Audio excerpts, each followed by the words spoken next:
어떤 사람은 예배 시간에 나오면은 이렇게 웃는 분이 있어요. 근데 어떤 분은 예배 시간에 나오면은 인상을 찌푸리는 분이 있어요.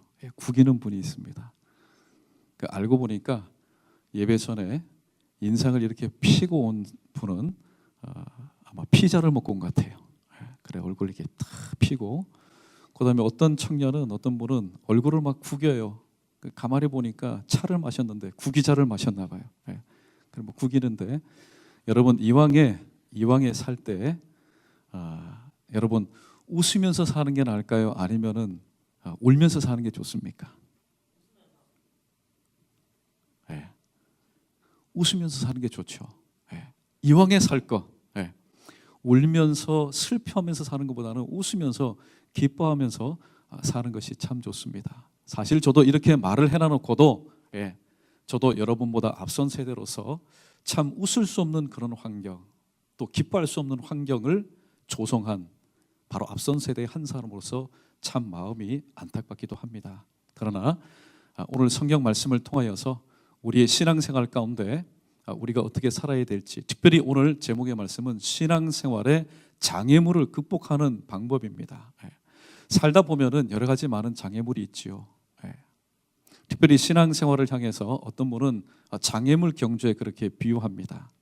신앙생활이 100m 단거리 경주라면 얼마나 좋겠습니까? 한 10초, 한 15초 숨만 딱 참고 열심히 뛰면은 등수가 납니다. 그럼 그걸로 제대로 평가받아서 인생 짧고 굵게 살 것 같은데 사실 그렇지 않아요. 그게 몇 킬로가 될지, 사실 하나님께서 정해놓으신 그 수완이 있기 때문에 일평생 동안 40년 동안 뜀박질을 해야 될 사람도 있고 80년 동안 우리는 알지 못합니다. 그러나 분명한 사실은 신앙생활은 장애물 경주라는 것. 그런데 신앙생활 가운데 우리 눈에 보이는 장애물, 어떤 물건이 있으면은 까짓거 뛰어넘으면 돼요. 그러나 그것이 오늘 본문에 등장하는 것처럼 사람이 만약에 내 신앙생활하는 가운데 장애물로 오늘 앞에 서 있다면은 우리가 어떻게 해야 될까? 멱살을 잡아야 될까요? 한 대 쳐야 될까요? 아니면 법에다 고소를 해야 될까요? 오늘 본문 말씀을 통해서 세 가지의 지혜의 말씀을 함께 상고해 보도록 하겠습니다. 자, 느헤미야입니다. 느헤미야가 총독으로서 오늘 그들이 그토록 그리던 조국으로 돌아왔습니다.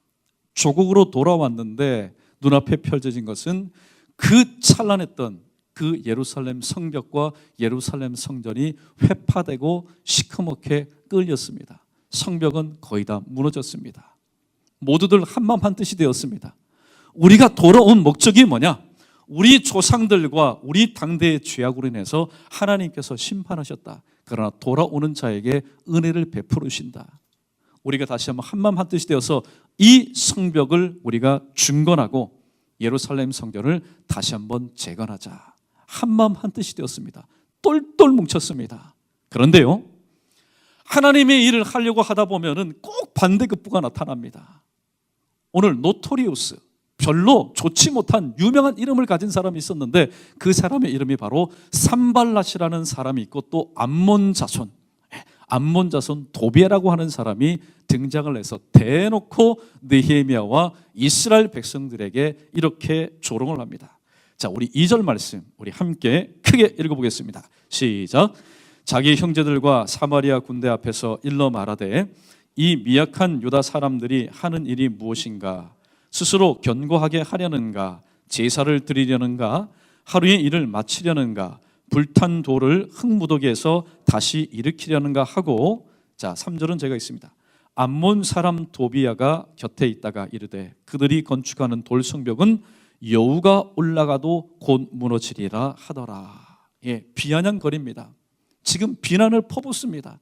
야, 니네가 지금 갓 돌아와서 너네 자신도 스스로 챙기지 못하는데 어떻게 이 성벽을 너희가 건축하려느냐. 그런데 이 암몬 사람 도비야의 말이요, 진짜 자존심을 상하게 하는 겁니다. 만약에 좀 육중한 곰이 올라가도 무너지리라, 좀 이해가 됩니다. 여러분, 여우가 얼마나 가벼운지 아십니까? 그 몸무게 나가지 않는 여우가 올라가도 무너지리라. 이거는 자존심을 팍팍 건드리는 얘기입니다. 자, 이렇게 할 때에, 이러한 사람이 신앙생활에 장애물이 될 때에 오늘 느헤미야와 이스라엘 백성들은 어떻게 했느냐? 오늘 첫 번째 본문 말씀 14절 말씀을 우리 읽어보겠습니다. 14절 말씀에서 여러분 정답을 한번 찾아보십시오. 시작. 내가 돌아본 후에 일어나서 귀족들과 민장들과 남은 백성들에게 말하기를 너희는 그들을 두려워하지 말고 지극히 크시고 두려우신 주를 기억하고 너희 형제와 자녀와 아내와 집을 위하여 싸우라 하였느니라. 아멘. 눈치챈 청년은 알 겁니다. 첫 번째는 뭡니까? 기억하는 겁니다. 누구를 기억하는 겁니까? 하나님을 기억하는 것입니다. 오늘 또 이러한 문제 가운데 있을 때 상황만 자꾸만 기억하게 되면 어떻게 될까요? 도움이 되는 사람이 아니라 도움이 되지 않는 사람이, 반갑지 않는 사람이, 초청하지도 않았는데 시도 때도 없이 와서 문을 두드립니다. 그러면서 위로의 말, 격려의 말이 아니라 완전히 사기를 꺾어놓는 말을 하게 됩니다. 낙심, 좌절, 포기하게 되겠지요. 그러나 하나님을 기억하게 되면 어떠한 일이 일어날까요? 하나님을 기억하게 되면 흥분되었던 마음도 평온을 얻습니다. 그래, 70년 동안 우리 민족이 하나님을 제사하지 못하고 예배하지 못하고 그렇게 서러움을 당했는데 하나님께서 우리로 하여금 돌아오게 한 것은 다시 한번 회복된 이 성전을 통하여서 하나님을 예배하라고 하시겠지. 그런데 중간에 여러분 반대급부가 일어났습니다. 이 모든 과정을 통해서 바로 느헤미야와 이 이스라엘 백성들의 그 믿음을 더욱더 정금 같은 믿음, 순금 같은 믿음으로 만들어주시기 위함입니다. 욥기서 23장 10절에 나의 가는 길을 그가 아시나니 그가 나를 단련하신 후에 내가 순금같이 정금같이 나오리라, 그렇게 말씀하셨기 때문입니다. 하나님을 기억하게 되면은요, 하나님을 기억하게 되면은 두 번째로 오늘 이러한 현상이 일어나게 됩니다. 하나님을 기억하게 되면은 마태복음 19장 26절 말씀, 예수께서 그들을 보시며 이르시되 사람으로서는 할 수 없으나 하나님으로서는 다 할 수 있다. 기대가 마음 가운데 생깁니다. 기대감이 마음 가운데 부풉니다. 지금 사람들은 자꾸만 비아냥거립니다. 조롱합니다. 그리고 정죄합니다. 안 된다라고 자꾸만 절망의 씨를 뿌립니다. 그런데 하나님을 기억하니까 어떤 마음이 부풉니까? 맞아, 느헤미야, 나 자신도 할 수 없어. 내가 총독이지만은 내 신분으로 내 능력으로 할 수 없어. 이스라엘 백성들이 합력하여도 할 수 없어. 그러나 오늘 또 이곳으로 우리를 인도하신 하나님은 다 하실 수 있다라는 기대감이 그들 마음 가운데 생기게 되었다라는 말씀입니다. 여러 가지 비난과 또 조롱 가운데 있을 때에 여러분 누구를 기억해야 됩니까? 하나님을 우리는 기억해야 됩니다.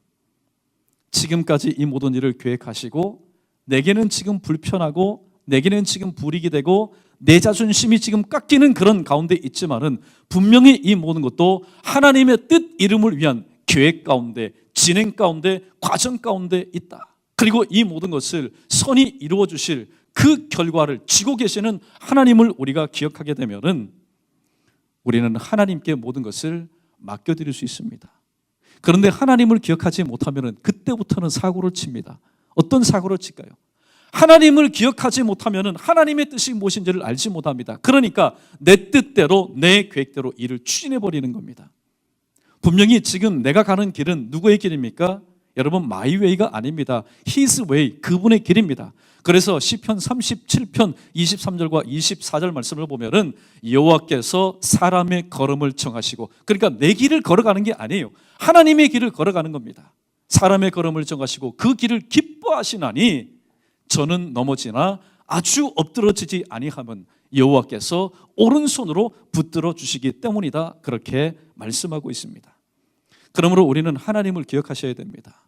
여러분, 청년 여러분은 힘들고 어려운 일이 있고 막히고 다치고 꼬일 때 누구를 먼저 기억합니까? 엄마를 기억합니까? 아버지를 기억합니까? 누구를 기억합니까? 사실 사람을 기억하면은요, 사람을 자꾸만 기대하게 됩니다. 사람의 기대입니다. 그러나 기대는 나도 마찬가지고 버팀목이 되는 사람도 마찬가지고 모두들 질그릇이기 때문에 기대면 기댈수록, 또 마음을 주면 마음을 줄수록 큰 소망이 생기는 것이 아니라 이로 인해서 절망과 낙심이 되는 겁니다. 왜냐하면 나도 질그릇이고 그도 질그릇이기 때문입니다. 두 번째, 우리가 바라봐야 될 분이 있습니다. 내가 힘들고 어려울 때, 조롱받을 때에, 침뱉음을 받을 때, 손가락질 받을 때, 내가 뺨을 맞을 때에 바라보아야 될 분이 있습니다. 그분이 누구시죠? 바로 예수 그리스도입니다. 십자가에 못 박혔을 때 참 유대인들 잔인해요. 근데 유대인들만 욕할 것 아닙니다. 우리 또한 그런 삶을 살았기 때문에 십자가에 못 박혔으면 그냥 가만히 두면 되지 않습니까? 시간이 되면 죽는 거예요. 그러나 십자가에 달리신 그 주님을 향해서 있는 소리 없는 소리 마구 내뱉습니다. 네가 하나님의 아들이면 내려와라. 마귀는 지배합니다. 사람들의 입을 통해서 네가 하나님의 아들이거든 십자가에서 내려와라. 마지막까지도 발악을 합니다. 그 모든 조롱과 침뱉음과 또 뺨을 때림과 온갖 수욕을 누가 받으셨습니까? 비난을 누가 받으셨습니까? 십자가 위에 못 박히신 예수님께서 받으셨습니다. 그러나 예수님은요, 대꾸하지 않습니다. 오히려 저들의 죄를 용서해 주십시오. 저들이 하는 일을 지금 알지 못합니다. 누구를 기억하였기 때문에요? 이 모든 일을 주관하는 아버지 하나님을 기억하였기 때문에 모든 것을 하나님 앞에 맡겨드린 결과입니다. 자, 두 번째. 첫 번째는 하나님을 기억하는 것이고, 두 번째는, 자, 보십시오. 결론에서 다시 한번 말씀드리겠지만은, 하나님을 기억하는 사람은요, 사람을 기대하지 않고 하나님을 기대합니다. 이루실 하나님을 기대합니다. 이루실 하나님을 기대하는 마음으로 충만한 사람은 입술을 통해서 하나님께 기도합니다. 두 번째가 바로 그겁니다. 우리 오늘 본문 말씀 4절과 5절 건너뛰어서 9절 말씀 다시 한번 우리 읽어보겠습니다. 4절, 5절, 9절입니다. 시작. 우리 하나님이여 들으시옵소서. 우리가 업신여김을 당하나이다. 원하건대 그들이 욕하는 것을 자기들의 머리에 돌리사 노략거리가 되어 이방인에 사로잡히게 하시고 주의 앞에서 그들의 악을 덮어두지 마시며 그들의 죄를 도말하지 마옵소서. 그들이 건축하는 자 앞에서 주를 노하시게 하였음이니다 하고 뛰어넘어서 9절입니다. 시작. 우리가 우리 하나님께 기도하며 그들로 말미암아 파수꾼을 두어 쥐하로 방비하는데. 아멘. 제가 이 말씀을 드리고 싶어요. 사실 신앙생활하다가 장애물이 생기게 되면은 그거는 문제입니다. 심각한 문제예요. 그러나 믿는 사람은 그것을 문제라고 얘기하지 않습니다. 프로블럼이라고 얘기하지 않습니다. 바로 기도 제목이라고 얘기합니다. 그러면은 그 기도 제목이 응답받기 위해서는 네 가지의 원리가 필요한데 이것을 가르쳐서 사기라고 합니다. 기자로 시작하니까. 첫 번째 말씀드렸죠. 하나님을 기억하기. 또 하나님께 기대하기. 그리고 오늘 본문 이제 큰 두 번째 하나님께 기도하기. 하나님께 기도하기. 사도행전 16장에 보면은 빌립보 감옥에 갇혀서 꼼짝달싹하지 못하는 두 명의 하나님의 사람이 있었습니다. 한 명은 하나님께서 이방의 그릇으로 사용하기 위하였던 바로 바울이라고 하는 사람이었고, 또 한 사람은 바울과 함께 동역했던 실라라고 하는 사람입니다. 이 바울과 실라가 엄청나게 얻어맞은 후에 그 밤중에 그들이 무엇을 하였다고 오늘 누가는 증언하고 있습니까? 하나님께 기도하였다. 그리고 하나님께 찬송하였다라고 이야기하고 있습니다. 기도는 하나님을 믿는 자의 신앙의 행위라고 말할 수 있습니다. 만약에 이 바울이라는 청년이 사람을 기대했다면 얼마든지 기대할 수 있습니다. 왜냐하면 사도 바울은 로마의 시민권을 가진 자였기 때문에 당대의 로마의 시민권은 오늘날 미국 시민권보다 더욱더 파워가 있었습니다. 왜냐하면 로마 시민권을 가진 자인데 정확하게 묻지 않고 정식 재판을 거치지 않고 만약에 그를 정죄해서 만약에 때리거나 하게 되면은 이거는 곧 로마 제국에 대한 불법적인 행위였기 때문에 엄청난 문초를 받을 수 있습니다. 그리고 로마 시민권을 가진 자는 법의 재판을 받기 이전에는 매맞을 권리가 없습니다. 얼마든지 자기를 항변할 수 있는 권리가 있습니다. 그런데 오늘 바울은 어떻게 했습니까? 자기의 세상의 기득권을 얼마든지 활용할 수 있음에도 불구하고 이 모든 것을 복음을 위해서, 주님을 위해서 이 모든 것을 내려놓았습니다. 그리고 하나님 앞에 기도했습니다. 사람을 기대하였다면은 나 로마 시민권자야, 너 사람 잘못 건드렸어, 충분히 그렇게 자기를 변호할 수 있습니다. 그러나 사람을 기대하지 않고 누구를 기대했기 때문에, 하나님을 기대했기 때문에 조용히 쉬라. 얼마나 아픈가, 얼마나 아픈가. 자, 우리가 여기서 할 수 있는 것은 무엇인가? 우리 찬송가에도 있지 않습니까? 내가 할 수 있는 것은 오직 감사와 기도뿐이다. 우리가 할 수 있는 것은 오직 감사와 기도뿐이다. 그래서 하나님 앞에 기도하고 하나님 앞에 찬양하였습니다. 결국에 하나님께서는 이들의 기도가 있는 곳, 이들의 믿음이 있는 곳, 바로 이들의 감사가 있는 곳에 임재하셔서 그들로 하여금 이 모든 환경을 뚫고 나올 수 있도록 인도해 주셨습니다. 또 한 가지 하나님께 기도해야 된다는 이 두 번째 큰 대지에 좋은 예가 있는데, 바로 창세기 26장에 등장하는 이삭의 경우입니다. 이삭의 경우입니다.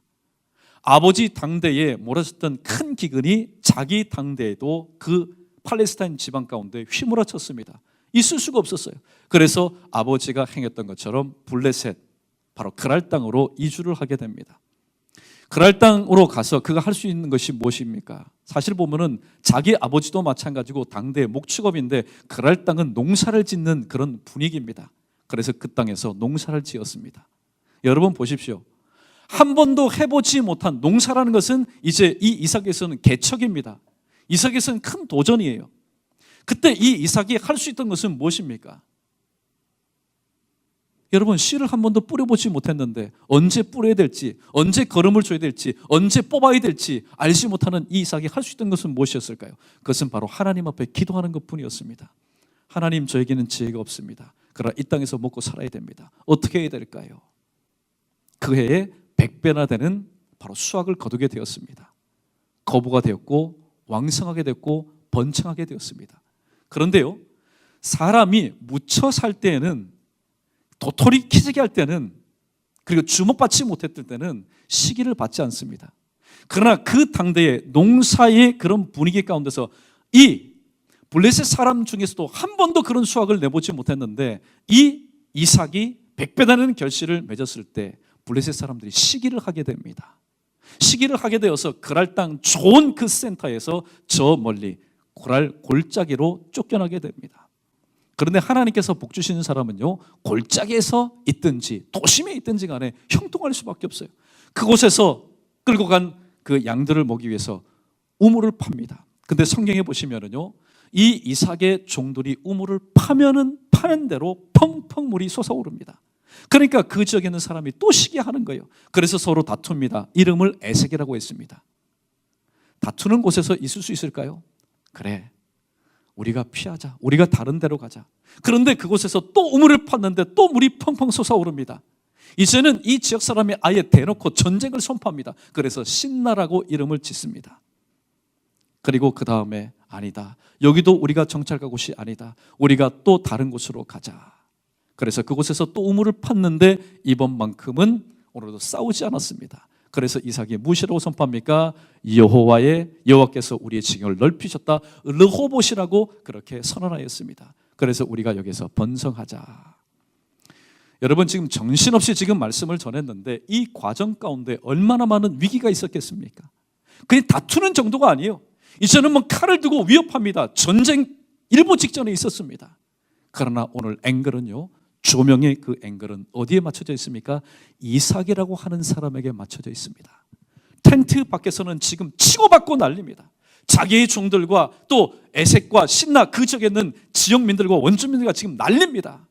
그럼에도 불구하고 한 사람, 이삭은 조용하게 하나님 앞에 엎드려서 기도합니다. 왜요?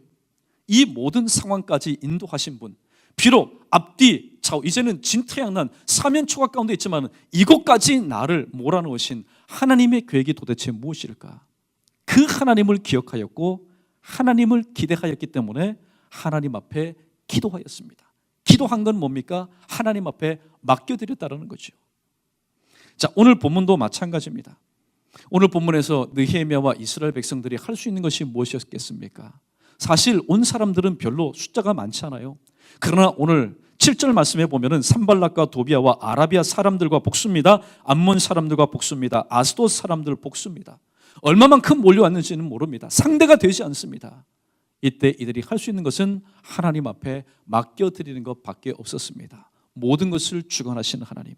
지금은 비록 욕을 먹고 지금은 비록 열세에 놓였지만은 이 모든 것을 통해서 반드시 하나님 당신의 뜻을 이루실 그분께 기도하면서 모든 것을 맡겨드렸다라고 말하고 있습니다. 그러면 우리 청년 여러분, 여러분도 마찬가지예요. 사실 하나님의 사람들이 때로는 학업하다가 직장 생활하다가 사회에서 실망하고 지치고 낙심하는 이유가 뭘까요? 내가 원하는 대로 되지 않아서, 취직되지 않아서, 성적이 나오지 않아서? 여러분, 아닙니다. 그거는 부수적인 요인일 뿐이에요. 하나님의 사람이 학업해도 직장 생활해도 모든 것은 신앙생활의 범주 안에 있는 겁니다. 하나님이 기뻐하시는 방법대로 그 문제를 해결하려고 하지 않고, 이미 세상에서 한번 재미 보았다, 이미 세상에서 한번 센세이션을 일으켰다, 이미 세상에서 한번 기찬 그런 이슈가 되었다라고 하는 세상의 방법을 가지고 지금 내 앞에 놓여있는 신앙생활의 현실의 문제를 하나님의 사람이 하나님의 방법이 아닌 세상의 방법대로 이 문제를 해결하려고 하다 보니, 여러분, 하나님께서 그걸 허락하시겠습니까? 아니에요. 하나님께서 기뻐하시는 방법은 뭘까요? 하나님께서 기뻐하시는 방법은 오늘 말씀 로마서 12장 19절 말씀 제가 읽어드립니다. 내 사랑하는 자여, 너희가 친히 원수를 갚지 말고 하나님의 진노하심에 맡기라. 기록되었을 때 원수 갚는 것이 내게 있으니 내가 갚으리라고 주께서 말씀하시니라 라는 그런 말씀이 있습니다. 사실 어떻게 보면 신앙생활 할 때의 장애물이 원수처럼 여겨질 때가 있어요. 그렇지 않습니까? 내 뺨을 한 대 때렸습니다. 요즘 같은 정서에 한 대 맞으면 몇 대를 쳐야 속이 후련합니까? 한 대 치면 속이 후련하잖아요. 예, 그저 그런 것 같습니다. 그래 한 두세 대 늘씬 어떻게 좀 패주고 싶어요. 그런데도 불구하고 성경은 말합니다. 원수 갚는 것이 네게 있는 것이 아니라 내게 있다 라고 누가 말씀하셨다고요? 주께서 말씀하셨다라고 말씀합니다. 그러므로 청년 여러분, 오늘 여러분이 어떠한 상황 가운데 있는지 저는 솔직히 모릅니다. 저는 일반적으로 압니다. 직장 생활, 진로의 문제, 결혼의 문제, 때로는 청년부 신앙생활 하다가 또 지체와의 여러 가지 신앙의 그런 문제로 인해서 어려움 가운데 있어요. 그러면은 이것을 우리가 해결할 수 있는 방법이 무엇이냐? 해결할 수 있는 방법이 무엇이냐? 요즘 보면은 사회에서 조그만 문제가 있으면 대법원에 민원을 넣습니다. 법원을 찾아갑니다. 고소하고 고발합니다. 그런 것은 하나님의 사람에게는 문제 해결하는 적합한 방법이 아니에요. 로마서 12장 19절 말씀처럼 오늘도 느헤미야가 보여주었던 것처럼 우리가 하나님을 기억한다면, 하나님께 기대한다면 하나님 앞에 기도하는 겁니다. 여러분들이 지금 들으면 그럴 거예요. 목사님, 기도해서 언제 응답받아요? 기도해서 언제 응답받아요? 당장에 내일 문제를 해결해야 되는데, 당장에 다음 달에 문제를 해결해야 되는데 기도해서 언제 응답받아요? 라고 질문할지 모릅니다. 그러나 여러분, 그렇게 질문하는 거 제가 잘못 질문했다고 말하는 건 아닙니다. 얼마나 안타까우면 그렇게 질문할까. 그러나 여러분, 하나님의 뜻은 이렇습니다. 당장에 내일 이 문제가 해결되어야만이 나의 모든 문제가 풀린다. 우리는 그렇게 생각하지만은 하나님은 때로 내일 당장에 응답 주시지 않을 때가 있어요. 때로는 한 달 뒤에, 때로는 1년 뒤에 응답 주실 때가 있어요. 왜냐하면 우리는 지금 단편적인 모습만 보고 요거 해결되지 않으면 내가 곧 죽는 줄로 압니다. 그러나 하나님은 내가 죽는 줄로 아는 그 문제를 나로 하여금 감당하게 하시면서, 때로는 하나님을 찾게 하시면서 나의 믿음, 각진 믿음, 아직까지 온전하지 못한 나의 믿음을 하나님께서 하나 둘씩 다듬어 주시고 연단하여 주시기 때문입니다. 그래서 고난 중에는 무엇이 있다고요? 반드시 하나님의 뜻이 있기 때문에 고난 중에 있는 사람은 오늘도 앞뒤 좌우 가릴 것이 없이 바로 기도의 자리로 나가서 하나님 앞에 물어볼 수 있어야 됩니다. 마지막 세 번째, 오늘 하나님께서 우리에게 주시는 지혜입니다. 그 지혜는 무엇일까요? 하나님을 기억했습니다. 또 하나님을 기대합니다. 그래서 하나님 앞에 기도하고 하나님께 맡겼습니다. 그러면 우리가 할 일이 없나요? 만약에 이런 사람이라면 하나님의 절대 주권을 인정하면서 아무것도 노력하지 않는 사람일 거예요. 저는 이런 비유를 듭니다. 하나님의 절대 주권이 뭡니까? 계절이 되고 시간이 되면 반드시 열매를 맺는 거예요. 그럼 그 사실만 딱 믿고, 만약에 어떤 사람이 봄부터 거름도 주지 않습니다. 물도 주지 않아요. 가지도 치지 않습니다. 병충해도 잡지 않아요. 그리고 단지 믿음, 가을 이맘쯤 되면은 열매를 맺겠다. 그래서 나무 밑에서, 사과나무 밑에서 입만 딱 벌리고 있다면은 어떻게 되겠습니까? 하나님은 그런 친구를 통해서 하나님은 역사하지 않습니다. 분명히 가을 때 되면은 사과나무를 통해서 열매를 맺게 된다는 하나님의 절대 주권을 믿는 사람은요, 봄부터 어떻게 할까요?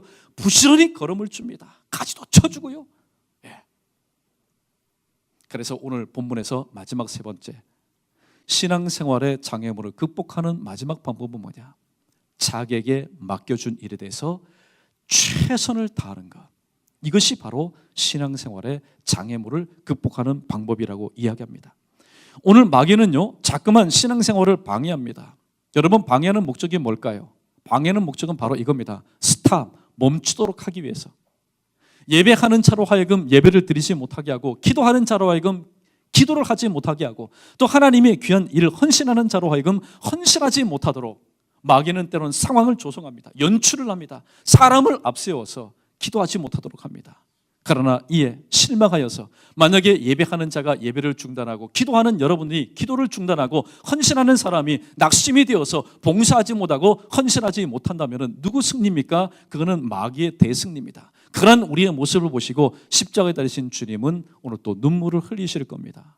그러므로 신앙생활에 이 장애물을 극복할 수 있는 마지막, 하나님께 맡겨드릴 것은 다 맡겨드리지만은 내게 주신 분복을 가지고 우리가 감당해야 될 것은 내게 맡겨주신 그 일들 가운데서 눈에 보이고 소리 소문에 의해서 또 피부로 느껴지는 것으로 인해서 내가 지금 하는 일을 중단하지 않고 계속해서 믿음으로 해나가는 것, 최선을 다하는 것, 이것이 바로 신앙생활의 장애물을 극복하는 오늘 본문에서 느헤미야와 이스라엘 백성들이 보여준 하나님의 지혜라고 성경은 말씀하고 있습니다. 말씀을 정리합니다. 오늘도 신앙생활하다 보면은 여러분 인생길 가운데 디딤돌만 있으면 얼마나 좋겠습니까? 저도 여러분의 삶 가운데 디딤돌만 있기를 축복합니다. 그러나 디딤돌보다는 걸림돌이 많습니다. 그러나 하나님께서 우리의 삶 가운데 왜 걸림돌을 두셨을까요? 넘어져서 코 깨지라고, 넘어져서 이마 깨지라고, 혹은 뇌진탕 걸리라고? 절대로 아닙니다. 예레미야 애가 3장 33절에 여호와께서 인생으로 하여금 고생하며 근심하게 하심이 본심이 아니라고 했습니다. 그러면 디딤돌이 있을 때는 하나님 앞에 더욱더 납작 엎드려서 하나님, 저에게 힘을 주시니 감사합니다. 격려해 주시니 감사합니다. 더욱더 납작 엎드려서 믿음으로 디디면 됩니다. 그러나 걸림돌이 있을 때는 어떻게 될까요? 하나님께서 왜 나를 미워하셔서 그런가? 지난주 11조를 안 드리시니까 하나님께서 물질로 나를 약 올리시려고 하는가? 하나님께서 내게 건강 주셨는데 헌신하지 못하니까 하나님께서 나에게 질병을 주셨는가? 여러분, 그렇게 생각하지 마십시오. 하나님께서 우리에게 걸림돌을 주실 때는 누구를 기억하라고? 하나님을 기억하라고. 누구에게 기대하라고? 하나님께 기대하라고. 누구를 기도하라고? 누구께? 하나님께 기도하라고. 오늘도 하나님께서는 우리가 원치 않지만은 우리의 삶 가운데 디딤돌도 주시고 걸림돌도 우리에게 주시는 겁니다. 오히려 우리의 신앙의 진보는요, 디딤돌이 있을 때에 우리의 신앙이 진보되고 더 커지는 것이 아니라 걸림돌로 인해서 하나님의 때를 따라 은혜 가운데서 우리의 신앙이 더욱더 성장하고 더욱더 앞서 나간다는 사실을 우리는 이미 체험하였습니다. 그러면은 여러분 지금까지 20년, 30년 동안 사신 신앙생활 가운데 좋지 못한 것은 여러분 잊어버리시고 하나님께서 나에게 베푸신 은혜를 여러분이 기억하면서, 은혜를 기억하면서 앞으로 신앙생활 가운데 어려움이 있고 또 장애물이 있다면 오늘 주신 말씀, 이 말씀 꼭 기억하십시오. 하나님을 기억하자, 하나님께 기대하자, 하나님께 기도하자. 근데 한 가지가 빠졌네요. 뭐가 빠졌을까요? 여러분, 기도한다고 해서 다 내가 원하는 때에 응답받으면 얼마나 좋겠습니까? 내가 이번 10월 달에, 이번 9월 달에 내가 결혼해야지. 그래서 모두들 결혼하고 가정을 이루고 또 취직해야지. 취직하고 여러분이 원하는 대로 되면 얼마나 좋겠습니까? 그러나 하나님이 정해놓으신 기도의 원리는 그렇지 않습니다. 하나님의 때가 있습니다. 그러므로 기도 응답의 4가지 원리 중에 마지막 원리는 뭡니까? 바로 기다리기. 그래서 성령의 9가지 열매 중에 4번째 열매, 오래 참음의 열매를 우리가 분명히 맺을 수 있어야 됩니다. 여러분, 이거 꼭 기억하십시오. 기도 응답의 4가지 원리. 하나님을 기억하기, 두 번째는 하나님을 기대하기. 세 번째는 하나님께 기도하기. 네 번째는 하나님의 때를 기다리기. 오늘 이 말씀 꼭 붙잡고 허락하신 이번 한 주간 동안도 학업의 현장에서 또 직장의 현장, 가정, 또 사회생활을 하는 중에 하나님 귀하신 은혜 도움받아서 또 여러분의 인생길 가운데 하루하루의 삶이 고단하고 힘들고 염려, 근심, 걱정만 쌓이는 하루하루가 아니라 하나님께서 나와 함께 하심의 증거가 차곡차곡 쌓여서 다음 주에 여러분이 오실 때는 오늘 앞에 있는 분이, 앞에 있는 목사가 여러분 뭐 드시고 오셨습니까? 왜 구기자를 드시고 오셨습니까? 피자를 먹고 오시지요. 이렇게 굳이 얘기 안 해도 오늘 이 예배 드림 자체가 여러분의 삶 가운데 큰 위로의 시간이 되고 다시 한번 산소망을 품을 수 있는 그런 복된 시간 되시기를 주님의 이름으로 간절히 축원합니다.